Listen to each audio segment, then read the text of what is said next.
हरे कृष्णा। बहुत बार लोग ऐसे सोचते हैं कि भगवान ने बहुत सालों पहले द्वापर युग में, सत्य युग में और जितने भी युग हो गए, त्रेता युग में, उसमें लीला की। भगवान अभी किधर लीला करते हैं?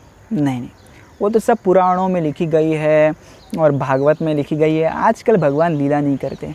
नहीं, ऐसा कुछ भी नहीं है। भगवान अपने भक्तों के साथ आज भी लीला करते हैं और ये सारी जो लीलाएं हैं वो लिखित रूप से अलग अलग मंदिरों में लिखी गई है। जैसे हमने जब जगन्नाथ की कहानियाँ आपको बता रहे तो उसमें इतनी सारी कहानियाँ लिखी गई है कि रिसेंट कहानियाँ भी है उसमें। 50-60 साल पहले की, 10-20 सालों पहले की, किस प्रकार से भगवान जगन्नाथ ने अपने भक्त के साथ आदान प्रदान किया। तो हमें कभी भी ये नहीं सोचना चाहिए कि भगवान आज लीला नहीं कर रहे। नहीं, आज भी उतने ही उत्साह से लीला करते हैं भगवान अपने भक्तों के साथ। तो ये बांके बिहारी की कहानी है करीबन 50-60 साल पहले की। तो बांके बिहारी मंदिर में एक रूल है कि रात को सोते वक्त भगवान को 4 लड्डू भगवान के बिस्तरा के पास में लगा देते हैं। जिस प्रकार से हम भोजन भगवान को भोग लगाते हैं, उसी प्रकार से रात को सोने के बाद भी भगवान को भोग हरिदास ये उन्होंने चालू किया था ये रूल। तो भगवान को आज भी भोग के रूप में जो पुजारी है, पंडा जी है, वो भोग लगाते हैं। तो एक बार की बात है, एक पुजारी थे, उनके साथ भगवान बहुत आदान प्रदान करते थे और भगवान लड्डू खाने भी आते थे। और लड्डू के सारे जो कुछ दाने थे वो आपको बिस्तर पे बिखरे हुए मिलते थे। तो भगवान को रात में भूख लगती थी और भगवान खाते थे। तो ये थी लीला। तो एक बार की बात है, ये पंडित जी एक बार कुछ घाई गर्दी में भूल गए भगवान को 4 लड्डू रखना।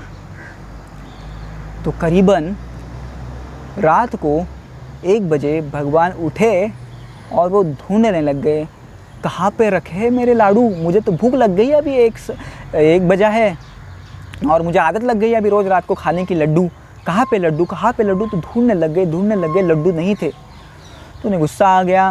वो मंदिर के बाहर आए और उस हलवाई की दुकान में गए, जिस हलवाई की दुकान से भगवान के लिए बूंदी के लड्डू आते थे। उस हलवाई को पूछा, अरे हलवाई जी, मुझे बूंदी के लड्डू देना 4। तो हलवाई तो अपना दुकान बंद ही कर रहा था, सब रात का सब काम बीम वगैरह बंद होके सब अपना दुकान तो बंद करने वाला था। तभी ये छोटा सा बालक वहाँ पे आया, कृष्ण वहाँ पे आए और उन्होंने कहा कि हलवाई मुझे 4 बूंदी के लड्डू देना। तो उन्होंने कहा, अभी मेरे पास बूंदी के लड्डू नहीं हैं, आप कल आइए और कल लेके जाइए। तो उस बालक ने कहा, महाराज जी, आपको पता है 4 बूंदी के लड्डू जो पंडित जी हर रोज़ लेके जाते हैं वो आज लेके नहीं गए, वो आपके पास ही है। तो उस हलवाई ने कहा, नहीं बाबा, हर रोज़ लेके जाते हैं, आज भी लेके गए हैं। तो उसने कहा, नहीं, आप अंदर जाके देखिए। तो उन्होंने अपने आदमी को, नौकर थे उनको बोला कि देखो अंदर कोई लाडू बीडू है क्या, लड्डू वगैरह है क्या बूंदी के? तो उन्होंने कहा, हाँ 4 लड्डू है बूंदी के जो पंडित जी लेके जाने भूल गए हैं। तो हलवाई ने कहा, ठीक है भाई, मैं तुम्हें देता हूँ, पर उसके पैसे देने होंगे आपको। तो उस बालक ने कहा, हाँ ठीक है, पैसे दे दूँगा मैं आपको, चिंता मत करिएगा।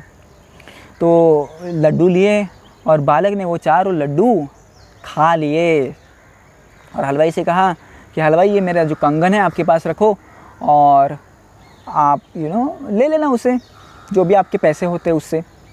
बोले, नहीं, हमको कंगन नहीं चाहिए, हमको पैसे चाहिए। एक काम करिए, आप कल आराम से आइए और आपके पापा को भी लेके आना, तो हम लड्डू के पैसे ले लेंगे। आप ये कंगन रखिए, कंगन मत दीजिए मुझे सोने का। बोले, नहीं, आपको पैसे तो लेना ही पड़ेंगे, नहीं तो मैं ऐसे कभी किसी का फ्री में नहीं लेता, आप ले लीजिए ये।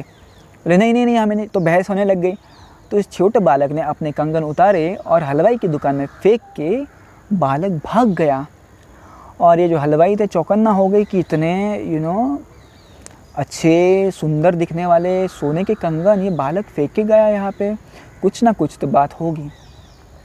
जैसे ही मंगल आरती हुई, पंडित जी ने देखा कि भगवान के हाथ में जो कंगन थे जो रात को सोते वक्त पहनाए थे वो नहीं हैं और वो सोने के थे, बहुत महंगे थे। तो पंडित जी ने कहा कि कहाँ गए। पूरे जो मंदिर के जो सेवक थे वो ढूंढने लग गए, कंगन कहाँ गए, कहाँ गिर गए, कहाँ गए, कहाँ गए, कहाँ गए, ढूंढ रहे थे। तभी पूरे गांव में वार्ता हो गई, वृंदावन में वार्ता हो गई कि ठाकुर जी के कंगन कोई व्यक्ति चुरा के लेके गया। उसी समय हलवाई के पास ये बात पहुंची और वो सोचने लग गई, ये कंगन का तो वर्णन जो ये सेवक बता रहा है वैसा ही तो ये कंगन है। क्या उस बालक ने तो चोरी नहीं किए कृष्ण के कंगन, ठाकुर के कंगन? तो उस हलवाई ने कहा पंडित जी से, पंडित जी मेरे पास ये कंगन आए हैं, कल रात एक छोटा बालक मुझे देके गया और मेरे से 4 लड्डू लेके गया, तो ये देखिए ये वही कंगन है क्या? तब पंडित जी की आंखों में आंसू आ गए और पंडित जी ने कहा कि ये वही कंगन है जो बाल कृष्ण पहनते हैं, और जो आप कह रहे हैं ना वो लड़का, छोटा सा बालक, वही कृष्ण है। मैं भूल गया अपनी स्वार्थ बुद्धि से, मेरे खुद में मैं रह गया था और मैं कृष्ण की सेवा के बारे में पूरी तरह से भूल गया था और मैंने कृष्ण को कल रात को सोते वक्त लड्डू अर्पण नहीं किए। और इसलिए आपकी देखो भाग्य क्या है आपका कि कृष्ण आपके यहाँ पे लड्डू खाने आए। तो इस प्रकार से यदि कोई किसी की भूल भी हो जाए ना सेवा में, तो भी कृष्ण उसे पूरा कर देते हैं।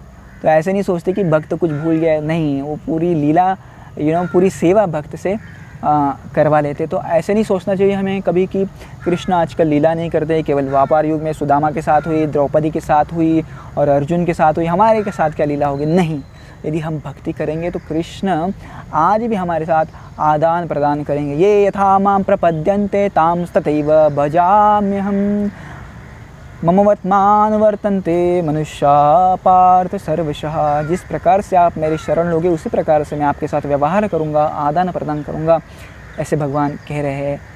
चलिए मिलते हैं अगले समय, नेक्स्ट टाइम कुछ नई कथा के साथ। तब तक के लिए धन्यवाद। हरे कृष्णा।